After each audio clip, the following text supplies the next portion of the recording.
아브라함의 나이 99이 되었을 때에 주님께서 그에게 나타나셔서 말씀하셨다. 나는 전능한 하나님이다. 나에게 순종하며 흠없이 살아라. 나와 너 사이에 내가 몸소 언약을 세워서 너를 크게 번성하게 하겠다. 아브라함이 얼굴을 땅에 대고 엎드려 있는데 하나님이 그에게 말씀하셨다. 나는 너와 언약을 세우고 약속한다. 너는 여러 민족의 조상이 될 것이다. 내가 너를 여러 민족의 아버지로 만들었으니 이제부터는 너의 이름이 아브람이 아니라 아브라함이다. 내가 너를 크게 번성하게 하겠다. 너에게서 여러 민족이 나오고 너에게서 왕들도 나올 것이다. 내가 너와 세우는 언약은 나와 너 사이에 맺는 것일 뿐 아니라 너의 뒤에 오는 너의 자손과도 대대로 세우는 영원한 언약이다. 이 언약을 따라서 나는 너의 하나님이 될 뿐만 아니라 뒤에 오는 너의 자손의 하나님도 될 것이다. 내가 지금 나그네로 사는 이 가나안 땅을 너와 내 뒤에 오는 자손에게 영원한 소유로 모두 주고 나는 그들의 하나님이 될 것이다. 하나님이 아브라함에게 또 말씀하셨다. 너의 아내 사레를 이제 사레라고 하지 말고 사라라고 하여라. 내가 그에게 복을 주어 너에게 아들을 낳아주게 하겠다.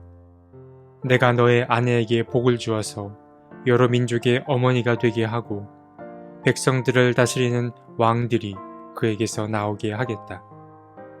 아브라함은 얼굴을 땅에 대고 엎드려 웃으면서 혼잣말을 하였다. 나이 100살 된 남자가 아들을 낳는다고? 또 90살이나 되는 사라가 아이를 낳을 수 있을까? 창세기 17장 1절에서 8절, 15절에서 17절 말씀. 아브라함이 99세가 되던 어느 날 하나님이 그에게 나타나셨습니다. 불현듯 나타난 하나님은 아브라함에게 몇 가지 당부의 말씀과 축복의 말씀을 전해 주었습니다. 그리고 불현듯 나타난 하나님은 그가 100세 가까이 갖고 살아온 이름 또한 불현듯 바꿔 주었습니다. 아브람이라는 존귀한 아버지에서 아브라함이라는 많은 사람의 아버지라는 이름으로 말입니다. 그런데 아브라함의 이름의 변화는 단순히 누군가를 부르는 호칭의 변화가 아니었습니다. 지금까지 살아온 삶을 마감하고 새로운 삶으로 돌입하는 하나의 변곡점과 같았습니다. 그리 특별해 보이지 않던 이 사건은 아브라함을 향한 하나님의 새로운 삶으로 초대였습니다. 이처럼 이름의 변화는 아브라함에게 무거운 사건임이 분명했습니다. 그는 민족의 아버지가 될 거라는 하나님으로부터의 축복의 메시지를 듣지만 그 말에 담긴 무게, 즉 자신에게 맡겨진 책임감 또한 감당해야 했습니다. 그런데 이름의 변화는 아브라함에게만 일어난 것이 아니었습니다. 그의 아내 사레에게도 동일한 일이 일어났습니다. 하나님께서는 아브라함의 아내를 사레에서 사라라는 이름으로 바꿔주었습니다. 그녀는 이제 아브라함과 더불어 모든 민족의 어머니라는 호칭을 얻게 됩니다. 그리고 그렇게 변화된 이름을 가진 두 사람 사이에 아들 하나가 태어날 거라는 예언 또한 듣습니다. 이름의 변화와 대를 잇는 새로운 존재의 탄생이 하루아침에 이루어진 것입니다. 사실 이름이라는 것은 어쩌면 휴대전화에 담긴 그저 단순한 호칭 또는 낱말에 불과할 수 있습니다. 그렇기에 이름이라고 하는 것은 그 사람의 표면적 사실만 드러낼 뿐이지 그가 정말 어떤 존재인지 드러내지 못합니다. 미국 텍사스 신학대학원의 강남순 교수는 우리가 지닌 이름이라고 하는 것이 나와 상관이 있기도 하고 없기도 하다고 말합니다. 그녀는 말합니다. 이름은 가족의 계보와 연결되어 있어서 나의 선택과는 상관없이 나의 배경을 연결시킨다. 이름은 가족, 국적, 문화 등이 드러나는 나의 외면성을 구성할 뿐 내가 누구인지 본질을 드러내지 못한다. 이름이란 이처럼 한 개인의 표면적 배경을 설명할 뿐 그 이상을 담아내지 못합니다.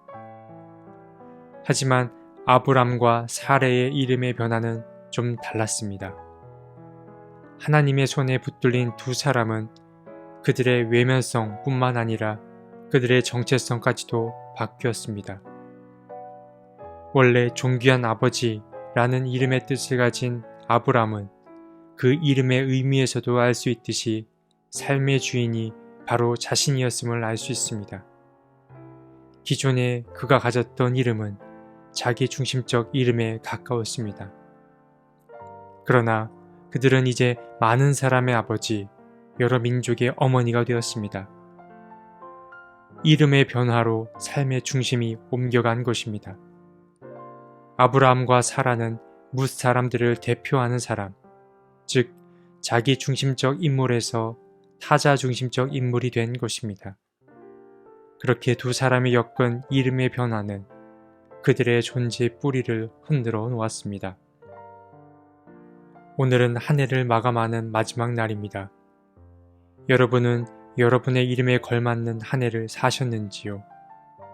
지난 시간을 돌아보며 새해에는 자신의 이름에 담긴 의미를 재발견하고 더불어 그리스도인이라는 이름에 부합하는, 그렇게 누군가에게 온기가 되어주는 한 해를 사셨으면 좋겠습니다. 하나님, 다사다난했던 한 해를 잘 견디게 하시고 새로운 한 해를 기다리게 하시니 감사합니다. 잠시 지난 시간을 돌아봅니다. 위기와 불안의 시간도 있었고 또 답답한 세상살이 때문에 주님을 원망할 때도 있었습니다. 주님, 우리의 믿음 없음을 용서해 주시고 상심한 영혼에 생기를 불어넣어 주십시오. 새해에는 주님의 마음을 시원하게 해드리고 싶습니다. 주님의 뜻에 순종하며 그리스도인이라는 이름에 걸맞는 한 해를 보내게 해 주십시오. 새로운 시작을 위해 한 해의 마지막 날을 잘 보내고 싶습니다. 주님, 오늘 하루 우리와 함께 해 주셔서 새로운 한 해를 잘 준비할 수 있게 해 주십시오. 아멘.